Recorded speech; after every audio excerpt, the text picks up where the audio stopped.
What if the biggest thing holding you back from learning English isn't finding the right teacher, but finding the right system?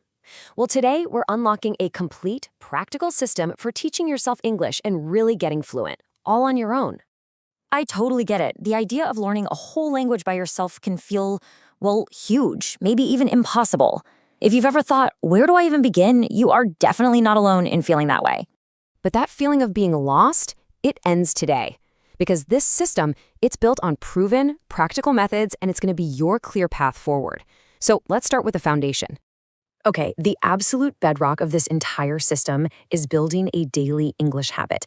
And the main idea here is super simple. Consistency is way, way more powerful than trying to cram everything in at once. And listen, we are not talking about these long, painful, multi-hour study sessions. A focused, consistent 30 to 60 minutes every single day is all you need to build some real, lasting momentum. It's about building a habit you can actually stick with, not running a marathon you're going to quit. Now, what's so powerful about a breakdown like this is just how manageable it feels, right? A little bit of listening, some speaking, a little vocab, a little reading. Each piece is small and achievable, but when you put them together, you get this powerful, balanced routine that covers all your bases, and it keeps you from getting totally overwhelmed. Okay, so we've got our routine. Now let's talk about what to actually do during that time to build up your core skills. We're going to start with two of the biggest hurdles for any learner, vocabulary and listening, and how to tackle them the smart way. So this is absolutely crucial. Stop trying to memorize the dictionary. Seriously, it's like collecting a big pile of bricks but having no blueprint. They're just not that useful on their own. The single biggest change you can make is to learn new words in the context of a full sentence. That's how your brain is actually wired to make connections and remember things. And here's exactly how you put that into practice. Focus on words you'll actually use. Review them all the time. That's the key to moving words from your short-term to your long-term memory. Use smart flashcard apps like Anki. It's designed to show you words right before you're about to forget them. And when you use Google Translate, don't just look at the one-word definition.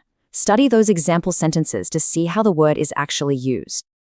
And if you think that sounds like a small change, just look at this. 10 new words a day. That feels totally doable, right? Almost nothing. But over a year, that small, consistent effort adds up to over 3,500 words. That right there is the incredible power of that daily habit we talked about. Next up, listening. The rule here is simple. Do it every single day. Find channels you actually enjoy, like BBC Learning English or podcasts made for learners. And here's a pro tip that's a total game changer. Listen to something once with the subtitles on to get the meaning, then immediately listen to it again without them. The first time tells you what they're saying, and the second time trains your ear to catch the sounds on its own. All right, now for the big one, the one that stops so many people.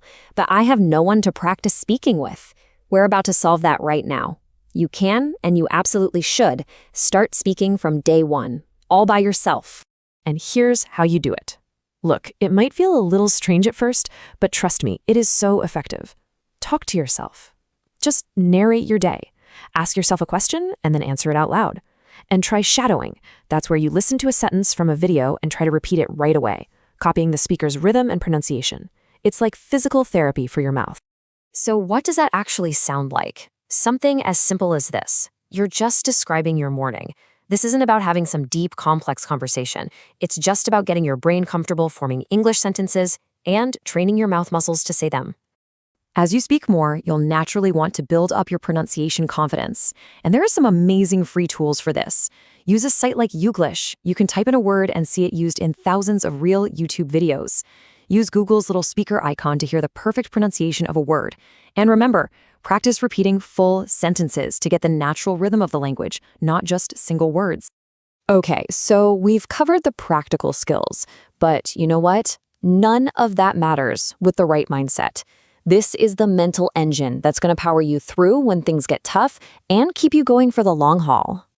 So, this is the biggest mental shift you have to make. You have to break the habit of translating everything from your native language in your head. The goal is to train your brain to start forming simple thoughts directly in English. Instead of thinking about how to say cup in your language, you just train yourself to think cup. And how do you build that thinking in English habit? Through other small daily tasks. reading simple articles, writing just a few sentences in a journal each day, even spending 5 minutes on an app like Duolingo. All these little things force your brain to engage directly with English, and that strengthens those pathways. And this brings us to what might be the most important rule of all. You have to be patient with yourself. Every single mistake you make isn't a failure. It's actual physical proof that you are trying, that you're pushing your boundaries, and that you are learning. So you've got to embrace them. And to help with that patience, track your progress. Don't focus on the huge mountain of things you don't know yet. Focus on what you've done. Look back at the end of the week and see how many new words you learned or how many minutes you practiced speaking. Seeing that proof of your own hard work is incredibly motivating. If you forget everything else from this explainer, just remember this. This is the entire philosophy in 3 simple lines. Listen constantly to surround yourself with the language. Force yourself to speak every single day to build the skill. And please, give yourself permission to not be perfect. Don't be afraid to make mistakes. So you have the system now, you have the tools, you have the mindset. The only question left is the one on the screen. Don't wait for some perfect time to start. What's one small step you're going to take today to make it day 1 of your journey to fluency?